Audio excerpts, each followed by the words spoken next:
And I really recommend everyone watch it. It's on our Facebook, and Josh's also. But she closed her sermon after talking about the Congress and saying, "Vote so that you can be counted as a Zionist. Let Israelis in the world know at this crucial time in Jewish history that the right for Jewish self-determination matters to you. Don't give up on the national aspirations of our people to create a promised land that is both a haven and homeland for all Jews and which will benefit all of humanity.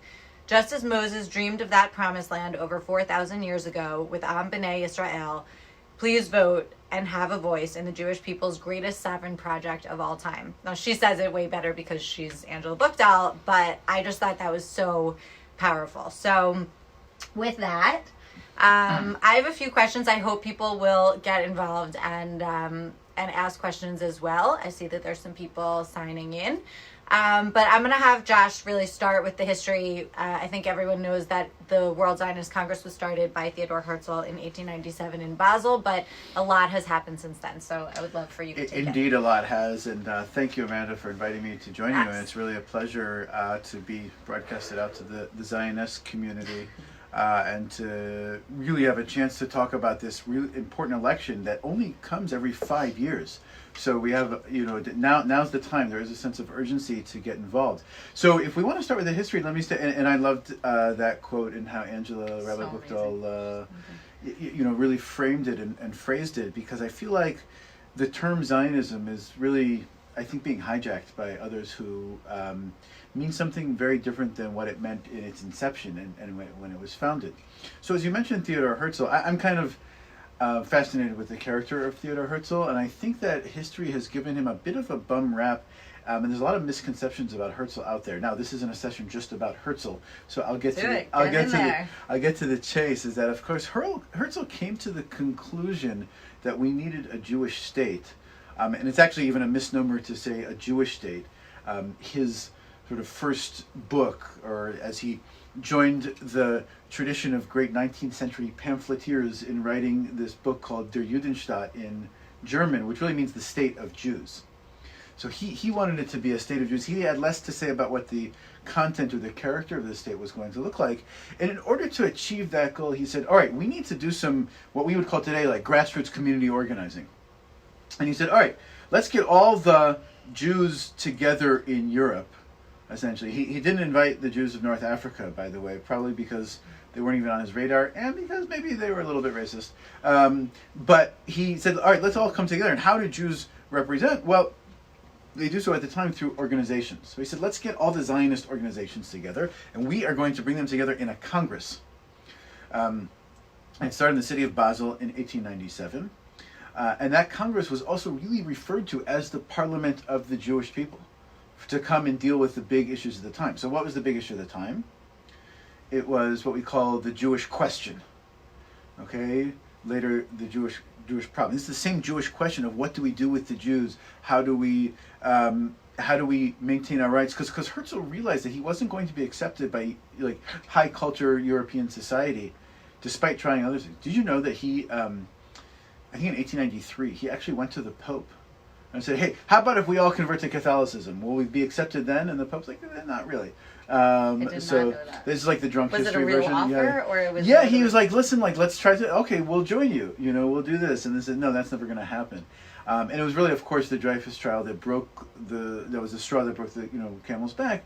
But it didn't start with the Dreyfus trial. This was like leading up to a long thing. So he had all these Zionist organizations.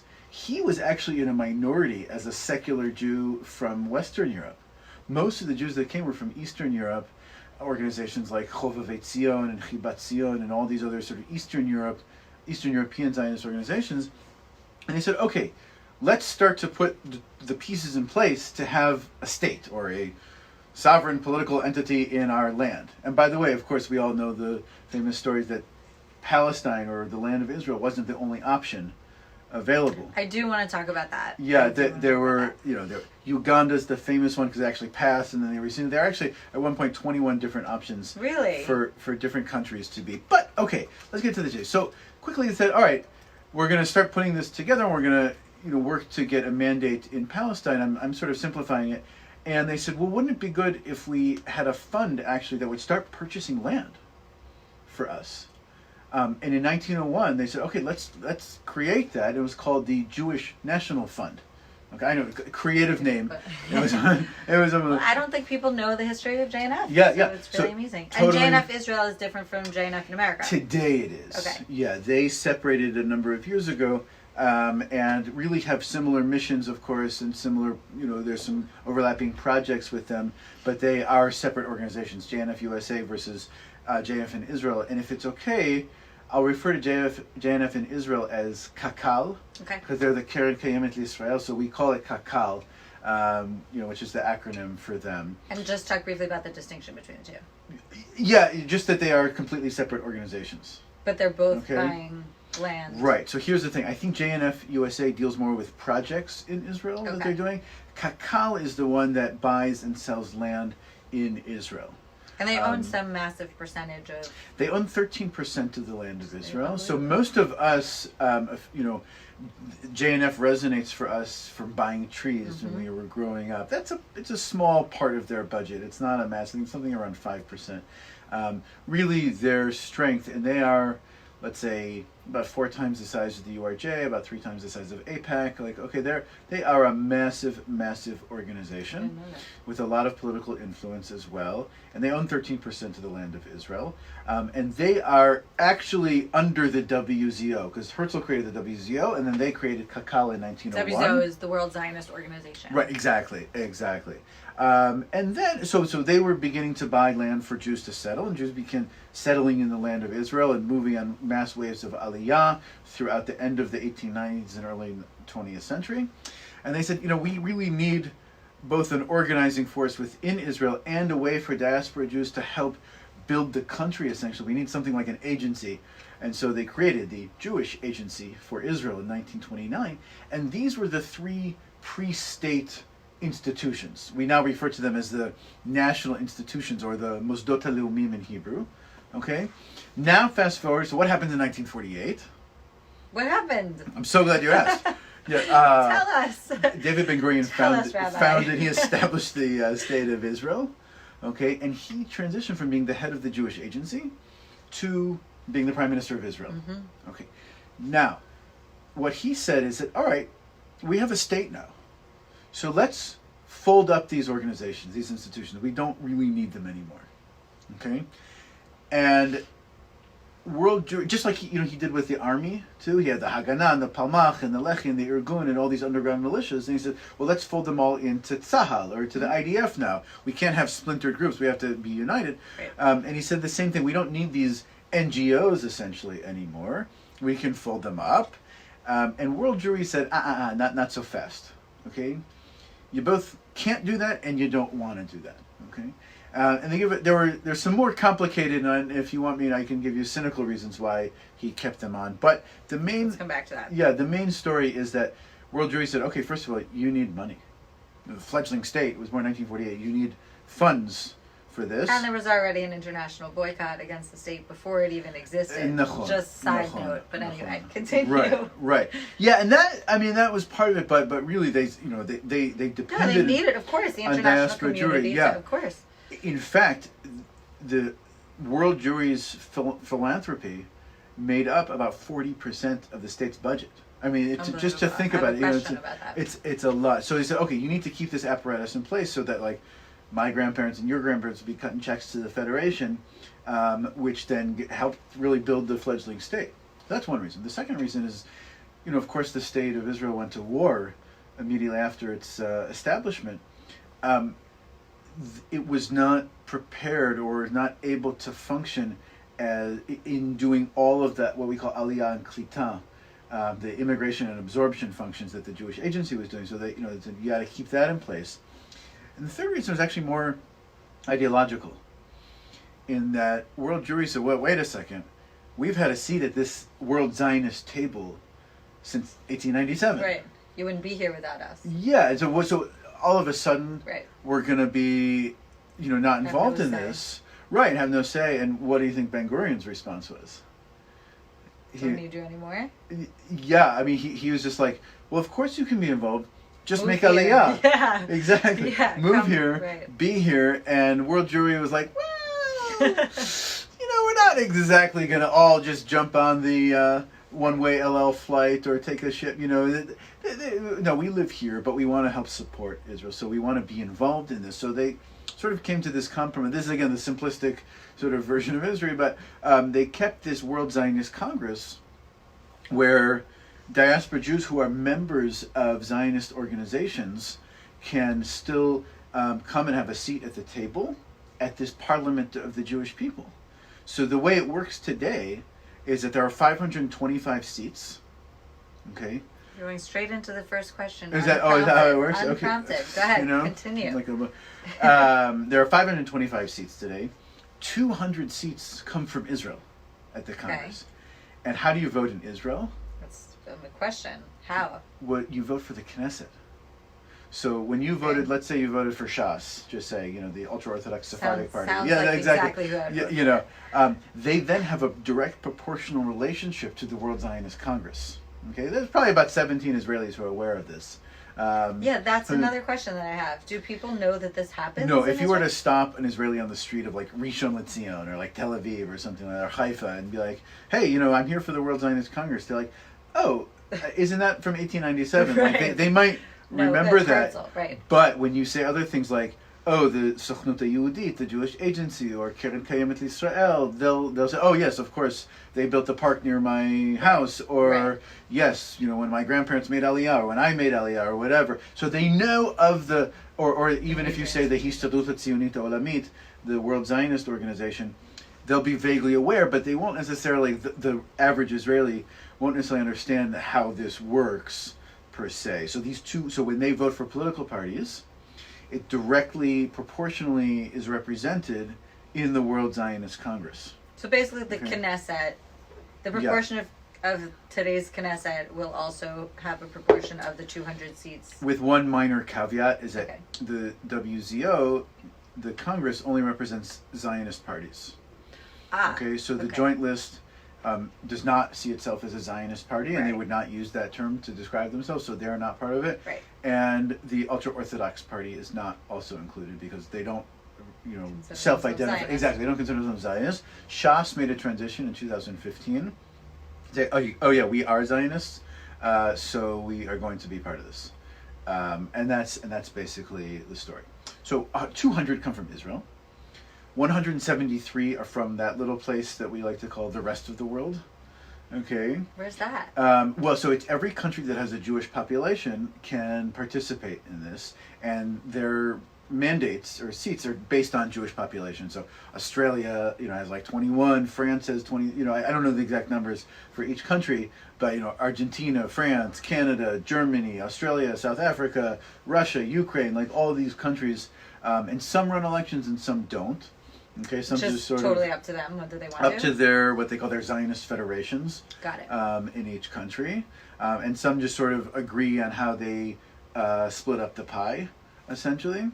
And the United States is the big one because we are now competing for 152 seats. It used to be 145. They re-looked at the mandates and they reassigned the numbers. So we are competing, and there are 15 different organizations, Zionist organizations in the United States alone, that are competing for 152 seats to see who's going to represent the United States at this World Zionist Congress. Okay, so of the 15 slates, and full disclosure, Josh and I are both running as delegates on different slates. I'm on the Americans for Israel slate, which is slate 13. Josh on the Arts slate. I'm on the Vote Reform slate number 2. Which will shock people given that he runs Arts. I'm on the Reform, but we're running together with the Reconstructionist movement. And how many seats did you guys get 5 years ago? So last time we got 56 out of 145. We have about 39% of the seats from the United States. Okay. Yeah. So talk to me about what it means to start a slate and to run a slate. How do you build a slate? How do you decide what issues get on a slate, on your slate? And how, of the 15 slates, some of them are political, some of them are religious denominations like yours. Yeah. I mean, how do the slates come to be? Can anyone create a slate? Sure. Yeah, exactly. So I'll just, from my own, movement, we did not have a slate at the Zionist Congress until 1978.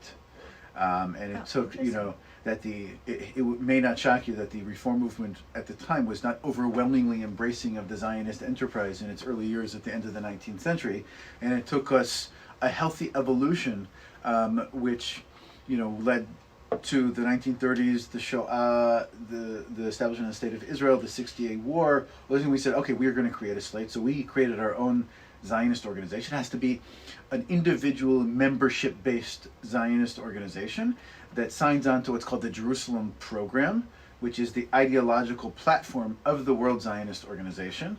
I know I'm throwing out a lot of acronyms. No, this is important. I should have asked about this first. Talk about the Jerusalem Program for a minute. Yeah, the Jerusalem Program is like a six-tiered, six-pointed program. It actually originated with Herzl's Basel program, that in the 60s became the Jerusalem Program, and the last time it was touched was in 2004 at the Vada Poel of the World Zionist. Yeah, the last time they made any changes to it, and you need a majority in the Congress to be able to do that.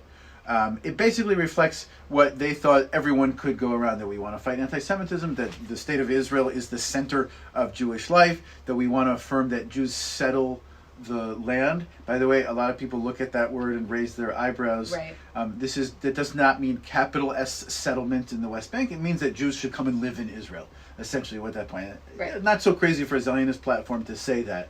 That Jews should come and live in Israel. And you can see it on the WZO website or on our ARTSA website. It's there at AZM website. If you go to vote, you have to... So that's exactly one of the requirements. Yeah. It used to be, by the way, that anyone who voted had to be a member of a Zionist organization. Oh, that's silly. No longer the case.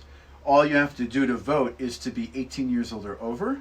You have to be a member of the Jewish people, which is self-identified. I'm sure some people have voted already. Hope so. And yeah, exactly. And you just have to be identified as Jewish and live in the country that you're voting in. So for us, the United States, or have an address. You can be traveling abroad, whatever.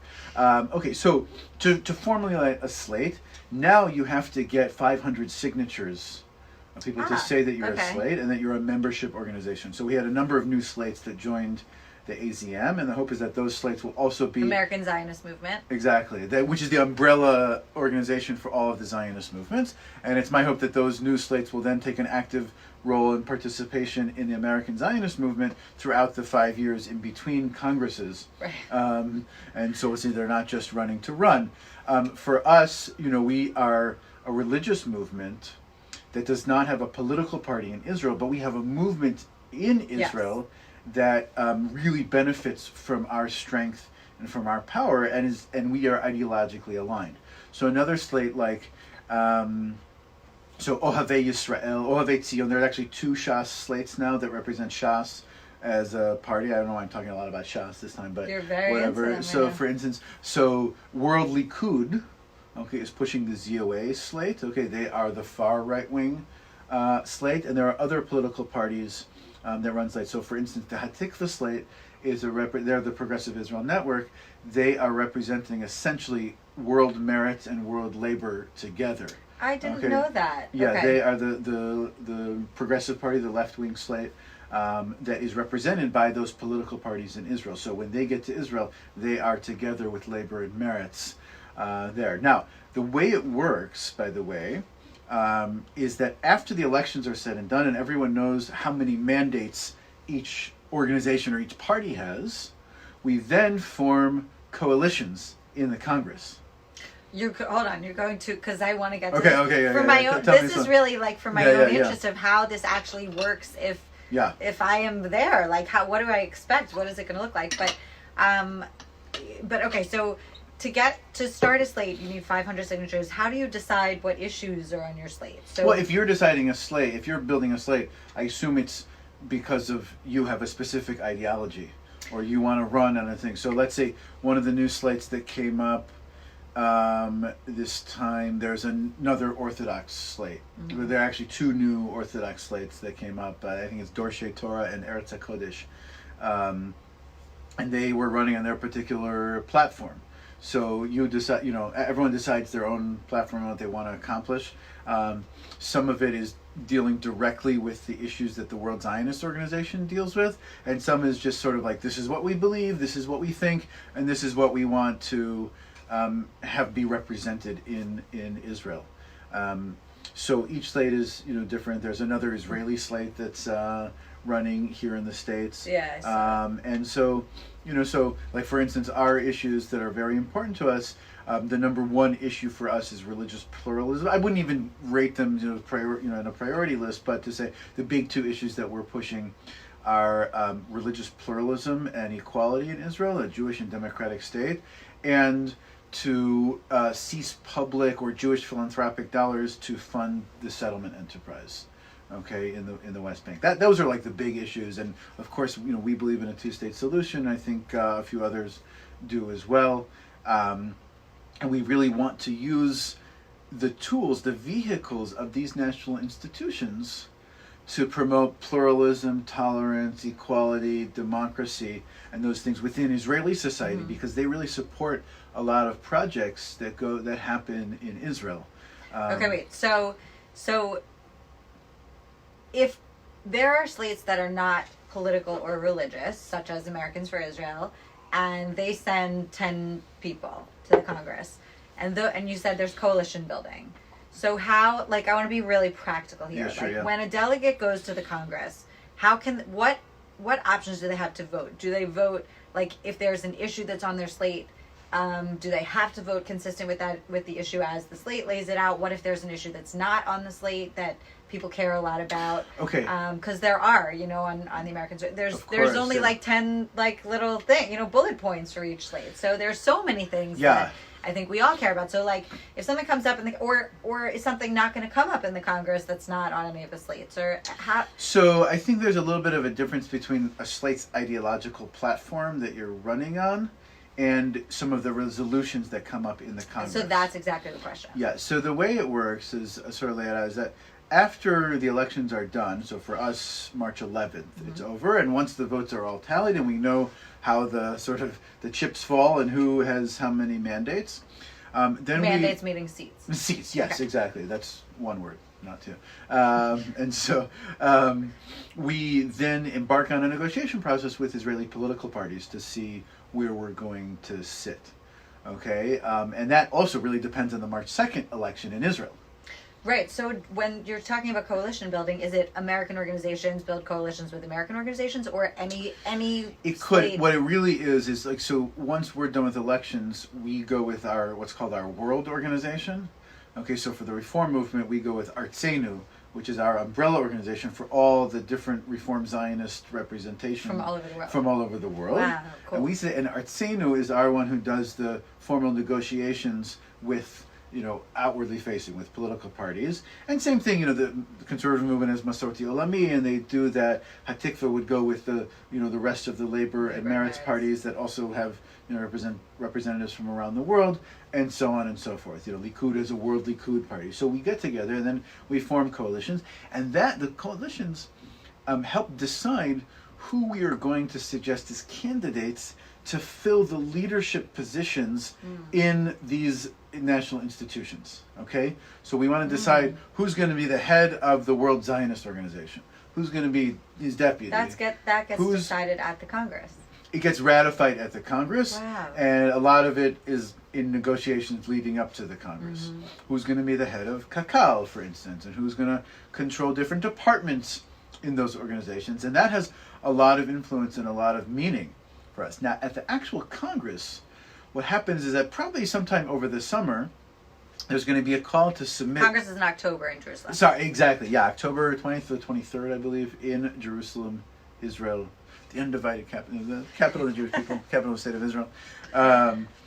I think so. Probably around the summer, once all the election stuff is over, because all of the elections have to be done 3 months before the Congress begins. Okay, so there are some countries who haven't decided if they're having elections yet. Right. Okay, and that's just a different model, let's say.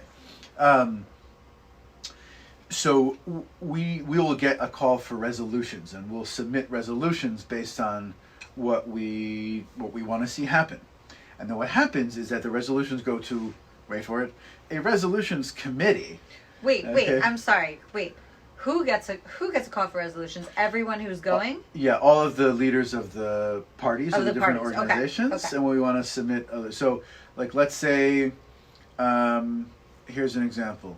us, together with our friends in Labor and Merit, we wanted to submit a resolution that says the World Zionist Congress should adopt the language used in the Declaration of Independence of the State of Israel for equality for a Jewish and democratic state. And it doesn't actually say democracy in the Declaration of Independence. That didn't make it into Israeli law until 1992. Sorry, until 1986. But so we said, we want to use this language to frame our Zionist movement, essentially. And so we debated that, and it was not unanimous that all the Zionist organizations would agree on equality, for instance, for people. So we have resolutions, and then it goes to resolutions committee, and we argue a lot about language and about statements and what this means for people. And so, like, for instance, a resolution to recognize LGBTQ rights in Israel. Okay? That's actually the exact question that I was thinking about. That's a big one. Only your slate, I think, addresses this issue. Our slate and the Hatikva slate. I think we pushed that, and we worked together on that, and we pushed that really hard. I remember my first Zionist National Council, which is like a mini Zionist Congress that meets annually. People were like screaming at each other over this issue. Oh, unbelievable! It's so important, and it's. You would think it was like a basic thing. You would think it would be on every single slate, and I will say on the Americans for Israel slate, there are statements that are coming out now because there's an organization that I work very closely with, the Wider Bridge, that is doing amazing work of talking about which slates are highlighting this issue. And it's been fascinating. I mean, for me, I've learned so much because of Josh and others and the leaders of the AZM, teaching me about all of this and how the slates come to be and what issues end up on there. And there are as I was saying before, there are so many issues that aren't on there because either they're overlooked or there are 10 issues that somebody, everybody puts in an issue and it comes on a slate. So I really hope that in 5 years this is something that's on every single slate, and I know that's not. Yeah, or that we reach a time where we won't have to just fight for this, and it'll be sort of basic, part of Israeli society, which we still have some ways to go. On that particular one, and also some resolutions come up about, I would say, less headline grabbing issues like departments and budgets and constitutional amendments of the WZO, and so that's essentially how it works. And then the real work takes place in the ensuing 5 years with our people who we then appoint to specific positions, who then go doing the work. I would say, like, that's the Zionist work, whether it's education, whether it's shlichut, sending emissaries out from Israel, or whether it's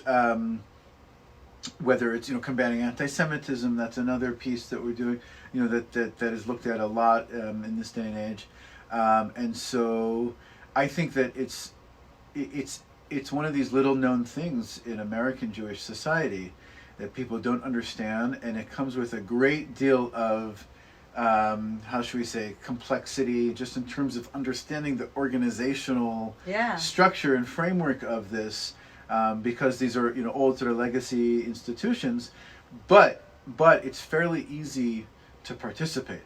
To vote. As I would say, yes, and that it costs $7.50, or if you're under 25, it costs $5.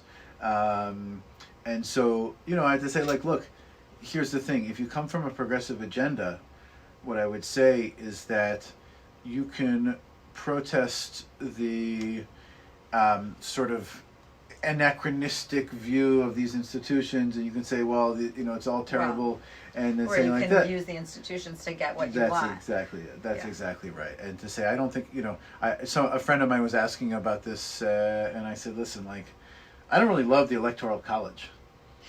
And, maybe I would be saying differently, like, let's say had the current president received the popular vote and then lost the electoral vote, maybe I would say something different. Right. But I don't like the results that it yielded. But I also don't think that I have the luxury, or it would be irresponsible if I didn't participate out of protest for the system. Right. And so that's my same pitch. And I think that it's an opportunity. I was thinking about this at the last Congress, and there are a lot of amazing organizations that are doing really incredible things in Israel on the ground, and innovative, and social entrepreneurship, and social justice, and so on. And I think that the WZO actually I know this, is the only institution that brings together people from across the political spectrum, okay, left to right, okay, across the religious spectrum as well, and that we have all of the major streams in Judaism represented here, and people from all over the world. Okay, so it's this combination of people. The only organization I can't really think of another one. And the thing that I really like about the WZO is that there is a rule. We are mandated to have 1 out of every 4 people on our slate list be 35 years old and younger. Okay? Yeah, I love that. I think more institutions ought to adopt that and have quotas, actually, because if they don't do that, it won't happen. Whether that's in the synagogue world or the federation world or whatever, other major... There's also rules about women. There's rules about women, so for making instance, sure that women are properly represented on the slate. Yeah, it says 1 out of every 3 people on the slate has to be female. We're trying to push them on understanding non-gender binary. Okay, that's a new thing in the Zionist world for them. Our slate, for instance, as the Reform movement, we have 1 out of every 2. You have 1 out of every 2 being a woman. Male, female on our slate. And then how are you integrating the non-gender binary? Just making sure. No one on our slate has asked to be identified as neither male or female yet, but we're totally open to that, and we have to start changing the rules in that because it's time, frankly. Yeah. So what I would say is that to the AZM, I'm trying to say, like, look, I know it's 1 out of every 3, but correct me if I'm wrong. I think women make up more than 30% of the population. And should be, the last. I'm not a demographer, but I can say that, or as one of my Zionist heroes, Anat Hoffman, has said that women are the 51% minority, and so I think we would do that. And look, I think part of our goal is that we want more women in positions of leadership in this world. We want a more diversified group. We want more Jews of color. We want more LGBTQ members, of the community represented, and that's our job to push for that. Yeah. And so I think that's what we're trying to do, as in addition to actually fighting for the issues that are on our platform. So how do people do that? How is there a way that I can do that if I am a delegate? How do we change the rules? That happens at the Congress. Yes, so that's a great question. It's a process, just like getting a bill passed through Congress. Yeah. Okay, first it has to start in committee, and then it has to get traction, and then it has to get support. So it's a lot of politicking and organizing. So first of all, we have to submit a proposal or a resolution, and we want to do that with as widespread or broad support as we can. Okay, and then we submit it, and then we work on it within committee. It's nice to know ahead of time that you're like I would say to any couple, don't propose marriage unless you're pretty confident of the answer. Okay, so it's good to submit a resolution that you think will have broad support and that's worded in a way that can be accepted. I mean, we're probably getting ahead of ourselves right now. Yeah, no, it's just the tangible how you get the work done. I think is interesting. And to start working with the Israelis on this and start getting a broad sword. Like, what do you want to see? What do we want to see? How does this affect? How does this impact world Jewry? Okay, and it does that through a lot of allocations. Through budgets. Any organization, if you want to see their priorities, look at their budget and to see how it's allocated. So if a certain the settlement division of the WZO gets a huge budget, largely from the government of Israel. Okay, and by the way, I just want to clarify the settlement division is a small s settlement. A lot of what they deal with is in what we call, I'll give you the fancy Hebrew term, the peripheria, or the periphery. The peripheria, that means in the Negev and the Galil, and they deal a lot with that, and they also deal with settlements in the West Bank. Okay, so if we have something to say about that, this is the opportunity. This is the opportunity to get involved on that. I would say in my own, we're pushing a lot for that, especially with greater transparency. We have people who are working very closely with the WZO and Kakal, especially if we're concerned about where Kakal purchases land. All right. Okay. So we don't have a ton of time. I want to say if anyone's watching, they want to submit questions, feel free. And I'm watching for questions. We haven't gotten any questions yet on the Facebook Live. You can just comment and add your question.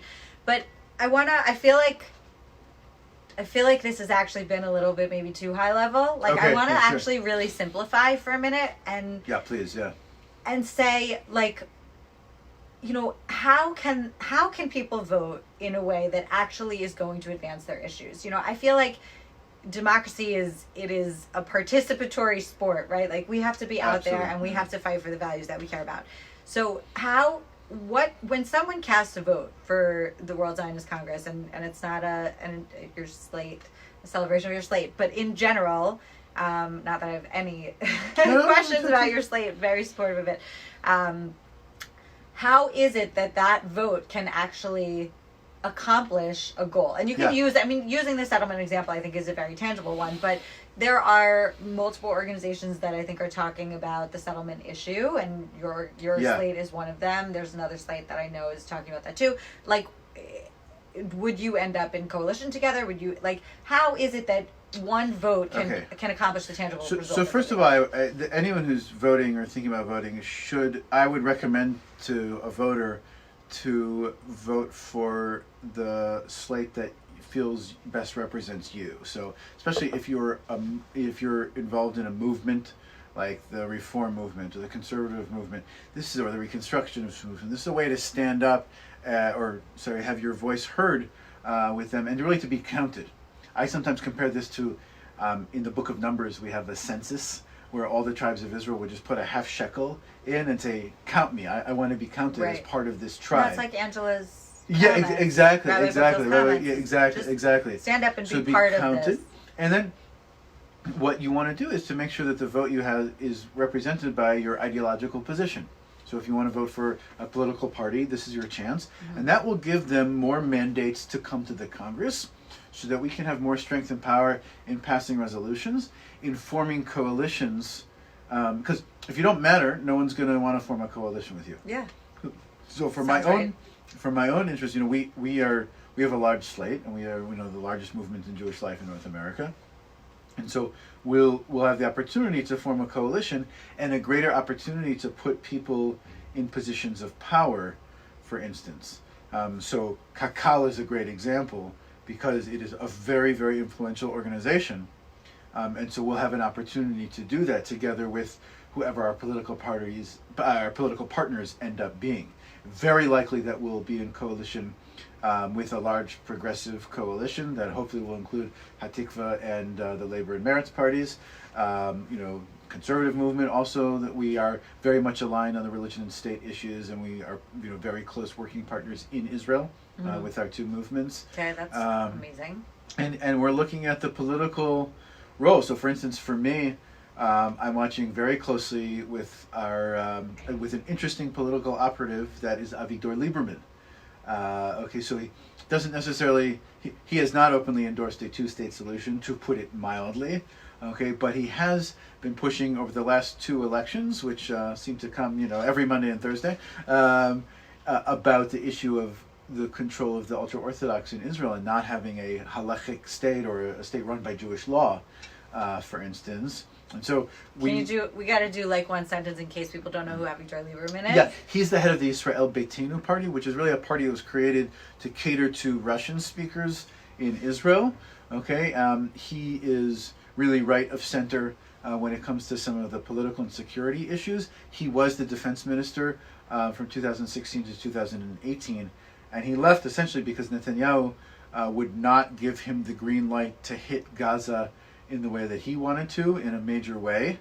Okay.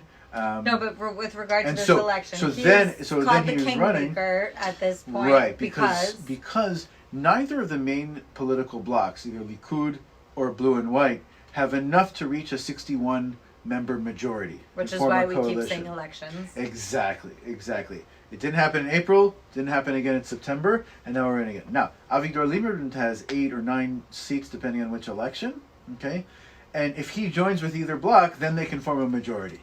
And he has held out, right? He has said, he has called for what we call a national unity government. I don't know if it's exactly purely unified, I would say.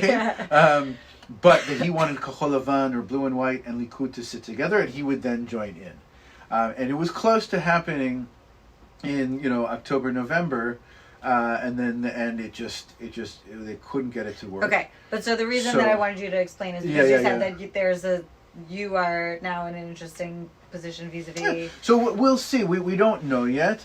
We of course see some of the same things that he's pushing for, like civil marriages and divorce, transportation on Shabbat in Israel, and really to end the control or the monopoly of the ultra-Orthodox chief rabbinate over Jewish life in Israel. Excuse me. And so we want to make sure that we also can work together, not just he's sort of all of a sudden had this awakening about religion and state and that he's a liberal Jew. Right. I think that we can align on certain issues, and that's how politics works, right? Yeah. I think that in Zionist, when there may be organizations that you would work with on a progressive American agenda that you don't necessarily share the same outlook on Israel, for instance. Right. And so, we'll do that. Well, it's fascinating because it's actually not. And for the Zionists who are watching, it's not, we don't actually take any positions whatsoever on Israel, which is why Zionist is not organizationally part of any slate. Yeah. We are committed to domestic progressive values and committed to Zionism. So, of course, participating in the Zionist Congress, I think, is a way to be counted and to show up and to talk about what Zionism means to us as diaspora Jews.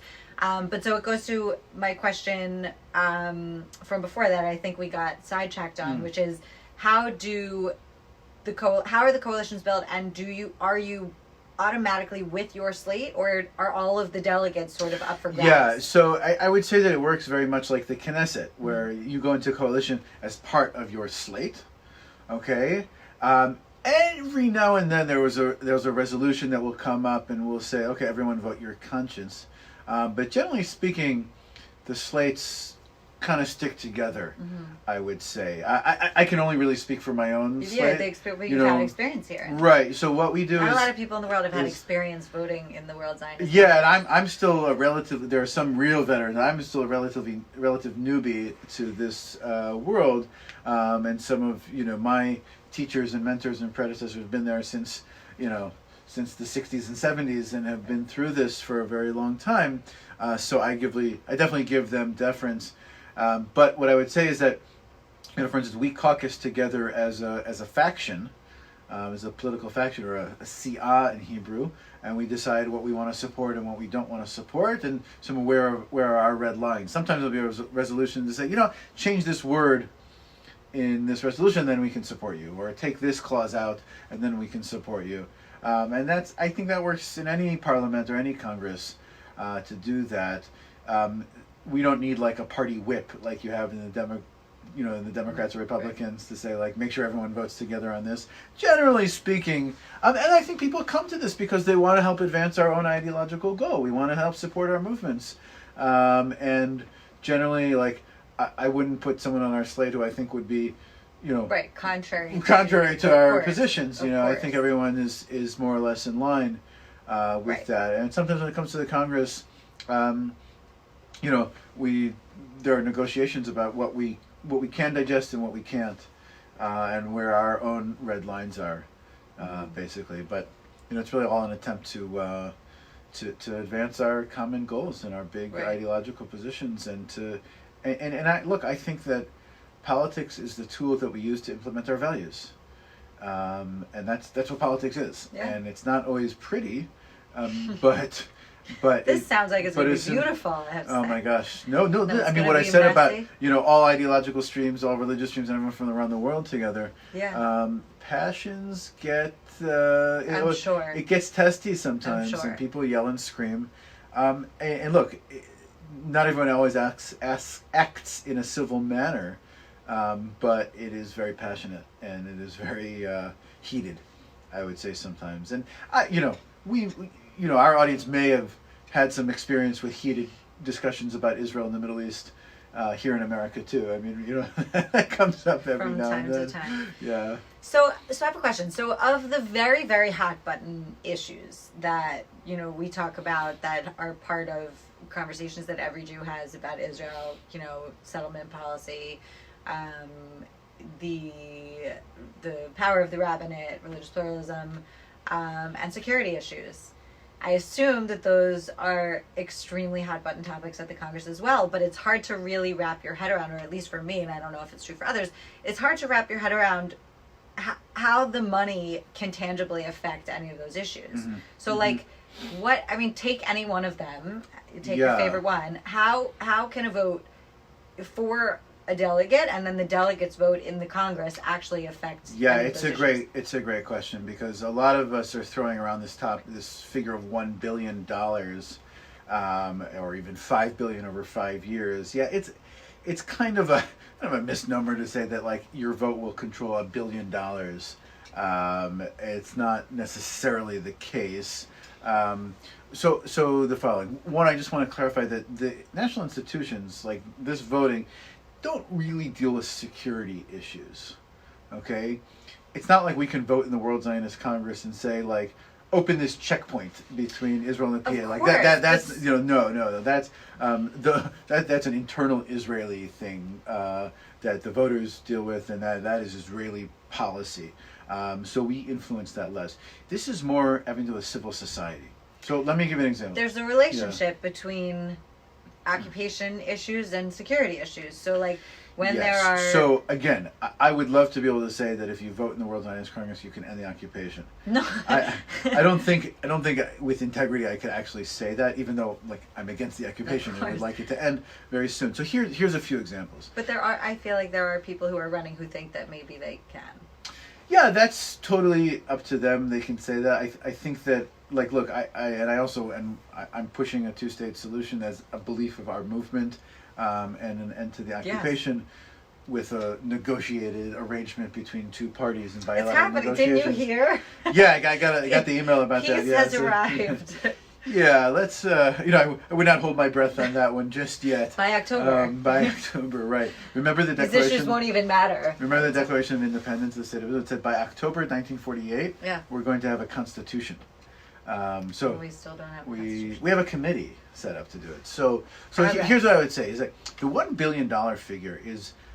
it's a combination of the budgets of all three of these organizations. Okay, Kakal, Jewish Agency, and the World Zionist Organization. So Kakal is the biggest budget of about $400 million a year. Coming mostly from philanthropists or from government? No, not necessarily. Kakal's budget comes mostly from, it's about 70% of its budget comes from land sales and purchasing and developing the land.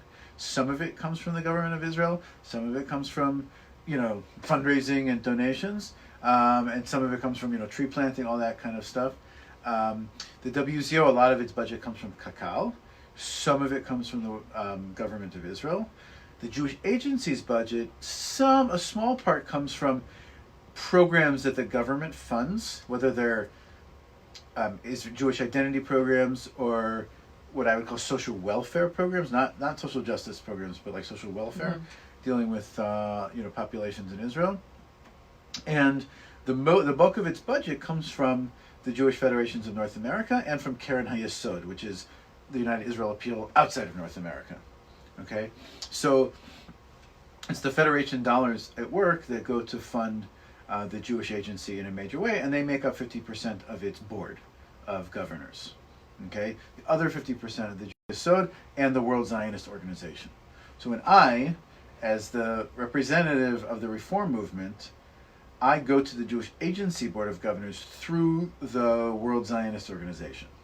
Okay, and we get more allotted based on our size in so that's really critically important, because the Jewish Agency funds lots of programs that I think we would care about. Okay, they don't deal with settlement stuff, but they deal with, so for instance, they have something called the stream funding, which they fund the Jewish streams, the Reform movement, Conservative movement, Orthodox movements, and it's important that we have a seat at the table to maintain that. That's really big. Now, dealing with the settlement issue is critical to the leadership of Kakal. Okay, the policy of Kakal is based on its board of directors. Its board of directors gets allocated by our vote in the World Zionist Congress. Okay, So we want... This is so important for people to understand. Yeah. Like, so, I do so my this is whole a life major in this thing for world, us. and I didn't know how all of this happened. Right, and like, very even few just people now, do. I'm learning so much. It used to be more like, I mean, remember, this model is left over from the pre-state period. Right. Like the 30s and 40s. Right. So, like, the fact that you, who were on a slate, had to give a donation to the Federation and to JNF in order to be on the slate, like, I think that's an old model. Because that's what it meant to be a Zionist in the 1940s. Was, support the institutions. Right. And I think we've sort of blown that up. But the rules are still in the book, so maybe that's one we should change. Okay, so we for got instance... other ones more important for now. Yeah, I know, right. Happy to give a token. Yeah, give your $18 to whatever. More than happy. Right. It's a bigger discussion about the place of large institutions in Jewish life. What I would say, Kakal can, according to their bylaws, they could purchase land in the West Bank. Okay, that's not illegal. It's not against their bylaws. However, if we don't want them to do that, well, then we better take over the organization, essentially, or we better appoint our people to be in significant positions of leadership in order to do that. It became known to us in September and October that they had invested hundreds of millions of shekels in the West Bank, okay, and we kind of blew the whistle on that because that didn't reflect our values, and it didn't reflect the agreement that we went into with our own coalition in appointing the leadership of Kakal.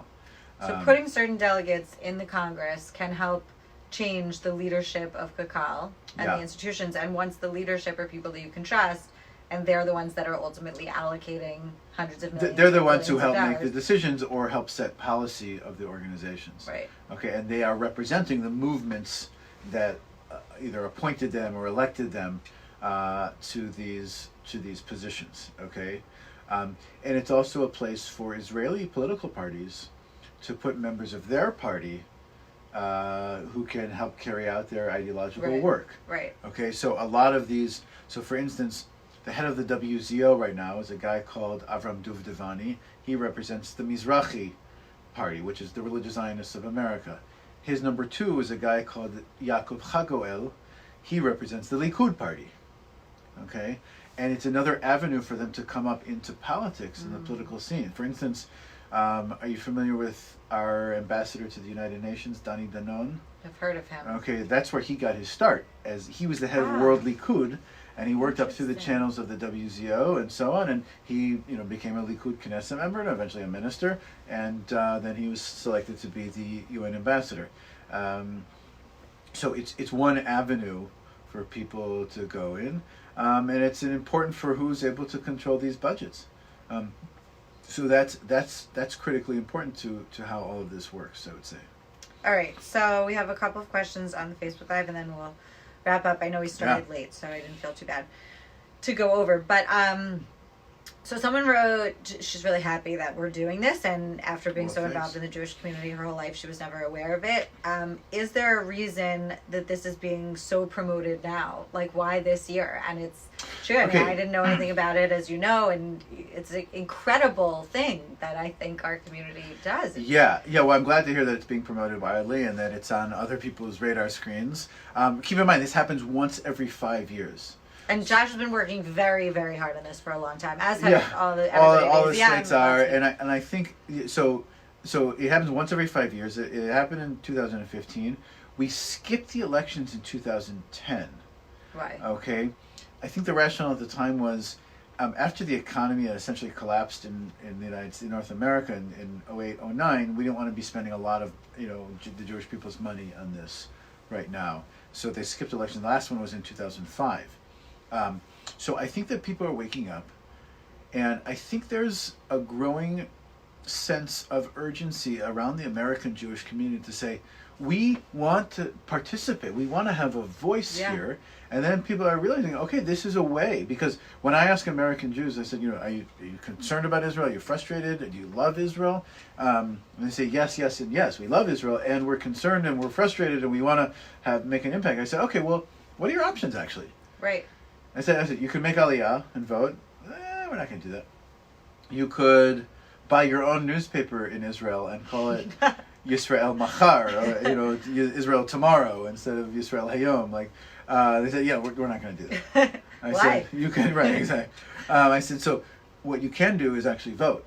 And so I think a lot of the organizations and a lot of the Zionist movements are saying, well, okay, this is a really important avenue, and we want to get as many American Jews to participate in this. And keep in mind, there were only about close to 57,000 people who voted in this last time in 2015. Unbelievable. It's less than 1% of the population. Now, someone asked me... Of American Jews. Of American Jews, yes, sorry. Someone asked me, they said, is that a referendum on how American Jews feel about Israel? And I said, no, I think American Jews are hungry for Israel and are so steeped in Israel. I think it was a referendum on how many American Jews are interested in paying $10 for a Zionist institution they've never heard of. I didn't know about this until 6 months ago. It's not about the $10. It really, I didn't know. No one in my world. It was $10 then. Now it's $7.50 or $5. $7.50 is more affordable, but. And so I think people are realizing, like, okay, this actually matters, and it is impactful, and it's really a way for us to have our voices be heard. Mm-hmm. It just is such a beautiful thing. And going back to Rabbi Buchdahl and what you were saying about being counted, the fact that we have an opportunity to talk about and think about and take action on the trajectory of Israel, and something that's a huge part of the Congress is Israel diaspora relations, which is something that's so important to me and to the Zionist community. And the fact that you have so many options. You could be part of a religious denomination in your vote. You could be part of a political denomination in your vote. You could be part of an apolitical and non-religious, faction. You can talk about Holocaust survivors, or you can think about Holocaust survivors or about religious pluralism. You can think about how you could affect more change at the Kotel. There are so many different options, right, and so many different, there's 15 platforms and 15 slates, and all of them have 10 items on the platform. I think ours has 10. I don't know how many yours has. Yeah, we have like 3 main things that we're pushing right now. Yeah. So take the time, read them, even if it takes you, it's not going to take you more than a half hour to read the 15 slates and think about how you feel that your voice can be represented, and then do the $7.50 and vote, or the $5 if you're under 25. Take the few minutes to go through the website and vote, and obviously I want everyone to vote for me, and you want people to vote for you, and that's. I really just want people to vote. Yeah. I honestly really do, and I agreed to participate in this not because I think that all the issues on my slate are very important. I'm very committed to all of them, but there are so many other issues that I'm very committed to also, and I think it's about being counted, and so I am on this slate. And we had talked about my being on a different slate. There are a lot of different slates out there that we're looking for people to join them. Yeah. But again, I didn't want to alienate anyone in the Zionist community who. And totally. That makes a lot of sense. And I think you'll probably agree with me in that I want to sort of reclaim or be clear on what we mean by Zionist here, and that I see Zionism really as a social justice movement trying to create an exemplary society in Israel. And that the issues that we're fighting for on the ground, like equality, we are working very hard in our movement to combat racism in Israel. And that's a major one, especially if you look at the platform, let's say, the Jewish Power Party, Otzma Yehudit, which we successfully were able to bar 3 of their candidates from running in the last elections. So that's a social justice issue that to me is a Zionist issue. Because it really affects the face of Israeli society today, and I'm proud that we're working on those issues, and I hope that we use also the World Zionist Congress as a way to elevate those platforms, and to really make a big splash there. So that's going to be important as well. So it sounds like you're saying one can be a very proud progressive and a very proud Zionist. I would say that. I would say that as well as as a Reform Zionist. Who's progressive religiously as well as politically. Yes. I think that we want to be able to do that, and I recognize in our movement, the Reform movement, that we really have a big spectrum on politics, both domestic and in Israel. I think what brings us together in many ways is the religious pluralism issue, and that's critical. Women's rights, LGBTQ rights, and recognition of non-Orthodox Judaism is really critical. And I also want more Jews to come to Israel and to take an active interest in what's going on.